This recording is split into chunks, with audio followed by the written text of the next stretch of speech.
సీతారామశాస్త్రి గారి తాత్వికతను అవగాహన చేసుకునే క్రమంలో రంగమార్తాండ సినిమాకు గాను ఆయన రచించిన పూవై విరిసే ప్రాణం గీతంలోని మొదటి పద్మాన్ని స్మరించుకున్నాం.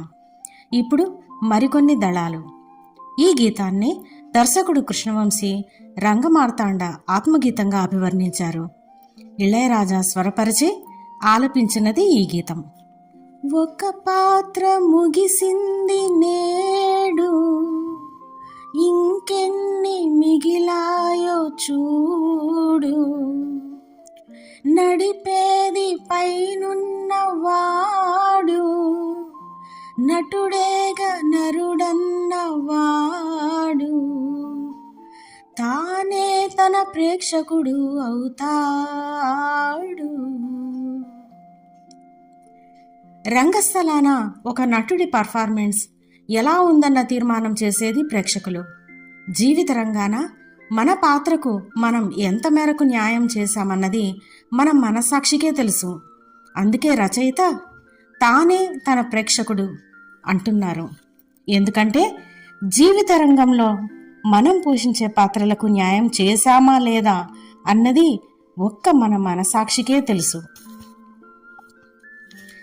ఎవడు ఆ సూత్రధారి, తెలుసా ఓ వేషధారి, మళ్ళీ మళ్ళీ 100 ఏళ్ళు రోజు సరికొత్తే, ఎప్పటికైనా తెలిసేనా బ్రతకడమేంటంటే.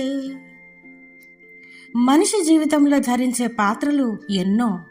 అమ్మ, నాన్న, భార్య, భర్త, అక్క, తమ్ముడు, ఎన్నెన్నో. ప్రతిరోజు ఈ పాత్రలన్నిటినీ పోషిస్తున్నా ఒక సంఘటన ఎదురైనప్పుడు ఎలా ప్రవర్తించాలన్నది మళ్ళీ ఒక పెద్ద సవాలే. ఎన్నో తప్పటడుగులు. ఏ ఒకనాటికైనా పరిపూర్ణంగా మన పాత్రలను నిర్వహిస్తామా? సంపూర్ణంగా మనిషిగా బ్రతుకుతామా?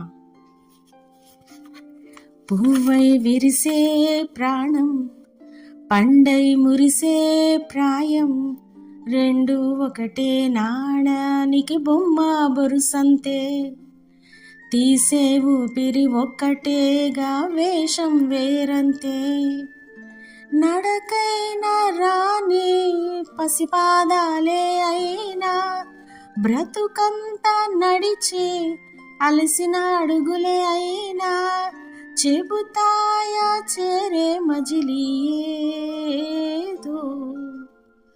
ఆరో ఆరారే రారో రారో రారా.